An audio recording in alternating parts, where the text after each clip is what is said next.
मित्रों, आज की कथा हमें कैलाश पर्वत की उस अद्भुत गुफा में ले जाएगी जहां स्वयं भगवान महादेव माता पार्वती को एक ऐसा रहस्य सुनाते हैं जिसे सुनकर स्वयं देवता भी चकित हो जाते हैं।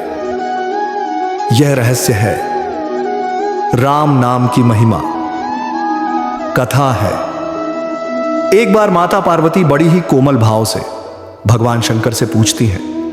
पार्वती बोली, स्वामी, आप तो समस्त देवताओं के देव हैं, आपके पास महामृत्युंजय मंत्र है, आप स्वयं काल के भी स्वामी हैं, फिर भी मैं देखती हूं कि आपके अधरों पर हमेशा एक ही नाम रहता है, राम। आप निरंतर राम राम क्यों जपते हैं? क्या राम नाम इतना महान है कि वह स्वयं शिव से भी ऊपर है? शिव मुस्कुराते हुए, देवी, तुम्हारा प्रश्न अत्यंत गूढ़ है। आज मैं तुम्हें वह रहस्य सुनाऊंगा जो युगों युगों तक छिपा रहा। सुनो पार्वती, यह संपूर्ण ब्रह्मांड अनगिनत शक्तियों से भरा है। ऋषियों ने अनेक मंत्र खोजे, गायत्री, महामृत्युंजय, विष्णु सहस्रनाम, परंतु इन सब में भी जो सर्वोच्च है वह है राम नाम। और इसी कारण मैं निरंतर राम नाम का जप करता हूं। शिवजी आगे कहते हैं, देवी, एक बार नारद ने भी मुझसे यही प्रश्न किया था। तब मैंने उससे कहा था, सहस्र नाम तुल्यं राम नाम वरानने, अर्थात हजारों नामों के जप के बराबर केवल एक बार राम नाम का जप है। सोचो पार्वती, जहां विष्णु के सहस्र नामों में अनगिनत बार राम आता है, तो क्या यह सिद्ध नहीं होता कि राम नाम ही सबसे महान है? पार्वती आश्चर्य से, स्वामी, पर ऐसा क्यों? राम नाम में ऐसी कौन सी शक्ति है जो उसे महामंत्र बना देती है? शिव बोले, देवी, राम नाम छोटा है, केवल 2 अक्षरों का, रा और म, परंतु इसकी शक्ति अनंत है। रा अक्षर अग्नि का प्रतीक है जो सारे पापों को जला देता है।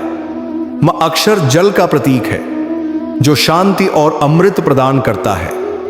इस प्रकार यह नाम पाप को जलाता है और आत्मा को निर्मल करता है, इसीलिए इसे महामंत्र कहा गया है। शिव जी आगे समझाते हैं, देवी, भागवत में अजामिल की कथा आती है।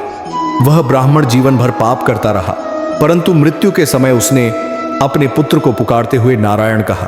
सिर्फ एक बार नाम लेने से ही उसके सारे पाप मिट गए। विष्णुदूत आए और उसे मोक्ष दिलाया। अब सोचो, जब नारायण कहने से इतना फल मिला तो स्वयं राम नाम तो मोक्ष का साक्षात द्वार है। पार्वती बोली, स्वामी, क्या स्वयं राम भी अपने नाम को महान मानते हैं? शिव, हां देवी। लंका विजय के बाद जब राम अयोध्या लौटे तो एक साधु ने उनसे यही प्रश्न किया था। राम ने मुस्कुराकर कहा, मेरे बल या सेना से नहीं, बल्कि मेरे नाम के प्रभाव से रावण का नाश हुआ। राम स्वयं मानते हैं कि नाम ही सबसे बड़ा बल है। शिव जी आगे कहते हैं, तुलसीदास नामक संत ने राम नाम की महिमा का गान करते हुए कहा, राम नाम बड़ भाग्य बखाना, सकल सिद्धि सब राम ही ठाना।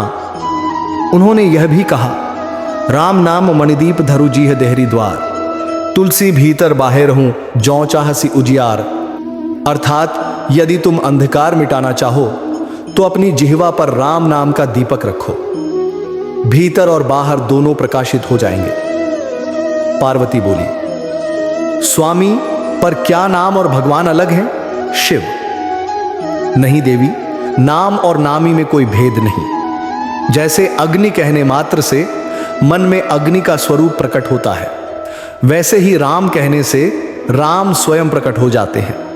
राम से बड़ा राम का नाम है, क्योंकि नाम के बिना नामी तक पहुंचना संभव ही नहीं। शिव आगे कहते हैं, देवी, मनुष्य जीवन भर अनगिनत पाप करता है, कभी वाणी से, कभी कर्म से, कभी मन से।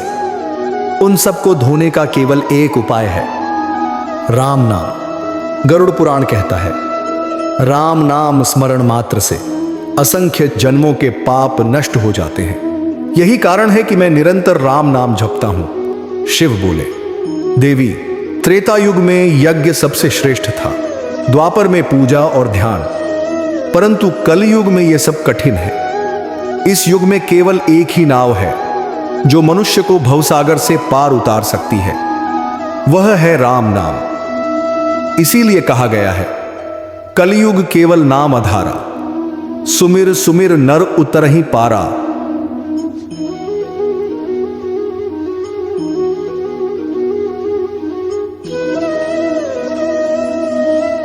शिव जी आगे स्मरण करते हैं,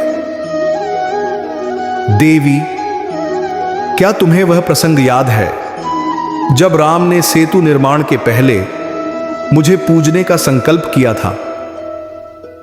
राम ने मेरे लिए शिवलिंग स्थापित किया और स्वयं मेरी आराधना की। उस दिन से मैं रामेश्वर कहलाया, यानी राम के ईश्वर। सोचो देवी, जो राम स्वयं शिव की पूजा करें और शिव निरंतर राम नाम जपें, यह नाम कितना अद्भुत होगा। पार्वती जी यह सुनकर आंखें मूंद लेती हैं और कहती हैं, स्वामी, अब मैं समझ गई, राम नाम ही महामंत्र है। यह पापों का नाश करता है, मोक्ष का द्वार खोलता है और भगवान तक पहुंचने का सबसे सरल मार्ग है। अब मैं भी हर श्वास में राम नाम का स्मरण करूंगी। देवी, यही कारण है कि मैं निरंतर राम नाम का जप करता हूं। राम नाम से बड़ा कोई मंत्र नहीं, राम नाम से श्रेष्ठ कोई साधना नहीं। इसलिए यदि मनुष्य जीवन में कुछ भी न कर पाए तो केवल राम नाम का स्मरण करें, वह निश्चित मुक्त हो जाएगा। मित्रों, यह थी कैलाश पर्वत की वह पावन कथा जहां स्वयं महादेव ने माता पार्वती को राम नाम का रहस्य सुनाया। इस कथा से हमें यही शिक्षा मिलती है, राम नाम ही महामंत्र है। यही हमें संसार के दुखों से मुक्त करेगा, यही हमें मोक्ष दिलाएगा। तो आइए हर श्वास में, हर क्षण में राम नाम का जप करें। जय श्री राम। हर हर महादेव।